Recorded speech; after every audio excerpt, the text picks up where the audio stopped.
नागपूरच्या अधिवेशनामध्ये या संपूर्ण घटनेचं वर्णन जसेच्या तसं मी विधानसभेत केलं होतं। त्यामध्ये कालच्या फोटोचं सगळं वर्णन माझ्या ह्याच्यात होतं, भाषणात होतं। संतोष देशमुखच्या अंगावरती लघुशंका करण्यात आली हे देखील मी विधानसभेत सांगितलं होतं। मला प्रश्न सरकारला हे विचारायचा आहे की गेले 90 दिवस हे सगळे फोटो तुमच्या ताब्यात होते,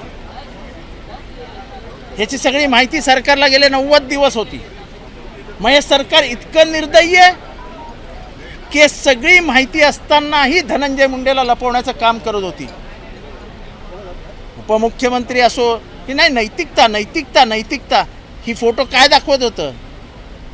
ह्या फोटोतनं जेव्हा महाराष्ट्रामध्ये उद्रेक भडकेल, महाराष्ट्र पेटेल म्हटल्यावर धनंजय मुंडेला जबरदस्ती राजीनामा द्या, धनंजय मुंडेंनी राजीनामा दिला नसता।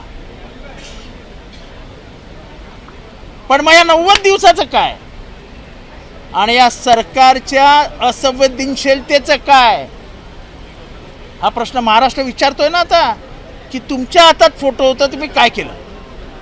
आणि मग आता हे सगळं आपल्या अंगावर येतंय म्हणून कोणातरी फुटे करायचा आणि औरंगजेबाचा मुद्दा काढायचा।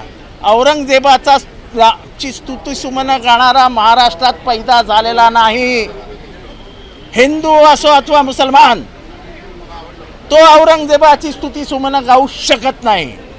मग माझा प्रश्न आहे, तो कोरटकर आमच्या शिवाजी महाराजांना शिव्या देतो, तो सोलापूरकर आमच्या शिवाजी महाराजांच्या हुशारीचं कर्तृत्वाचं सगळ्याचा अपमान करतो, त्यांची मूर्ती लहान करण्याचा प्रयत्न करतो, त्याला तुम्ही पोलीस संरक्षणात फिरवता? आजपर्यंत कोरटकरला का अटक केली नाही?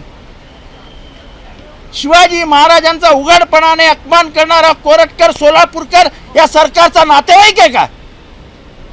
आम्हाला समजत नाही की तुम्ही औरंगजेबाचा विषय काढावा म्हणून कोणाला तरी सुपारी देता आणि महाराष्ट्राचं वातावरण कलुषित करण्याचा प्रयत्न करता का?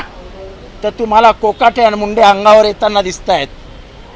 मुंडेंच्या राजीनाम्यानंतर अस्वस्थ झालेलं सरकार आणि मुंडेंच्या बाबतीत हे घडणार, त्याच्यासाठी तुम्ही औरंगजेबाचा उपयोग करता, कोणाकडनं तरी करून घेता आणि औरंगजेबाच्या मागे लपण्याचा प्रयत्न करता। एवढं घाबरलेलं हे सरकार आहे। परत एकदा सांगतो, हिंदू असो अथवा मुसलमान, औरंगजेबाची स्तुती समजून गाणारा कोणीही या महाराष्ट्रात नाही। हिम्मत असेल तर कोरटकरचं संरक्षण करा आणि कोरटकरला सोडून द्या, बघा आम्ही काय करतो कोरटकरचं ते। अभी भी राष्ट्रवादी के कुछ नेताओं का कहना है कि धनंजय मुंडे डायरेक्टली केस में इन्वॉल्व नहीं है, उन्होंने खुद से अपना हमको वो क्या कहते हैं इसके लिए जवाब देने के लिए मैं नहीं आया। सर तुम्ही म्हणालात की कोणाला तरी सुपारी जाणून बुजून मुद्दामून हे बोलवून घेतलेलं आहे, कारण त्यांच्या अंगावर मुंडे इतका जोरात पडला आहे। 90 दिवस तुमच्याकडे फोटो होते, तुम्ही हे फोटो काय बघत बसले होते का? तुम्ही हे फोटो बघत बसले होते का? आणि मग हे सगळं अंगावर यायला नको? सोपा उपाय, हिंदू मुसलमान। आम्हाला काय करायचं आहे? राज्याच्या मुख्यमंत्र्यांना रोज वेगवेगळ्या संवेदनशील गोष्टींचं ब्रीफिंग केलं जातं, ही एक प्रशासनाची पद्धत आहे। या फोटोंबद्दल त्यांना माहिती होतं का देवेंद्र फडणवीसांना? चार्जशीट तयार होताना हे चार्जशीट मधले फोटो आहेत। चार्जशीटमध्ये सगळे पेनड्राईव्ह आहेत, सगळे व्हिडिओज आहेत। हे मंत्रालयातल्या ज्येष्ठ मंत्र्यांना माहीत नाही, त्यांना विश्वासात घेतलं गेलं नाही, असं कधी झालं आहे काय? कुठलेही चार्जशीट आणि कुठलाही दाखला जो कोर्टात दिला जातो तो सरकारच्या वतीने अधिकारी देतात। It is on behalf of the government. गव्हर्नमेंटला माहीत नाही असं कसं होऊ शकतं?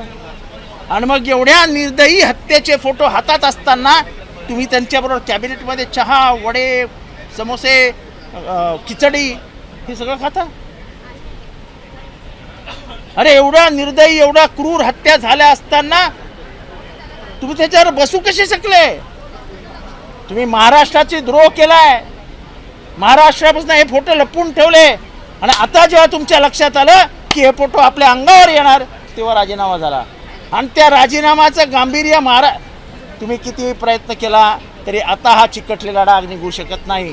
जो बूंद से गई वो हौद से नहीं आएगी.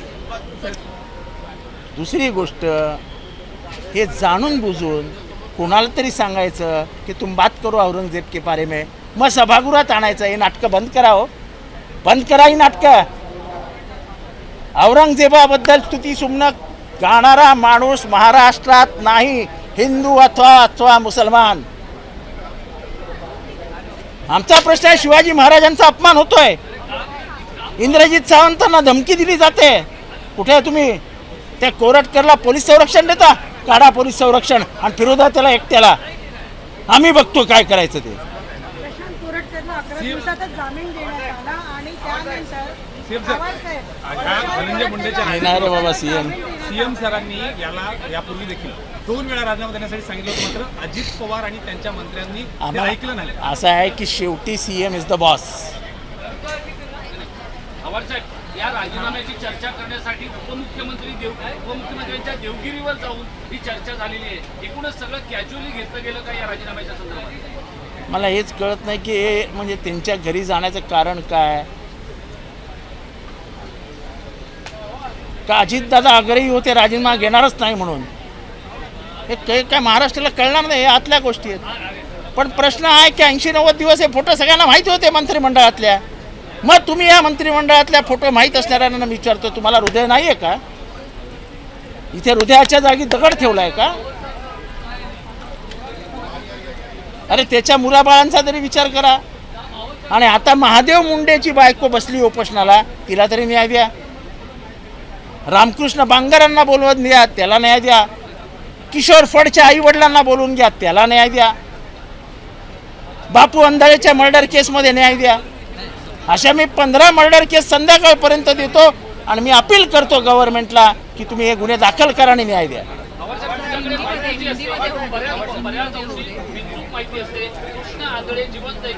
कृष्णा आंधळे जिवंत नाही, त्याचा मर्डर झालेला आहे.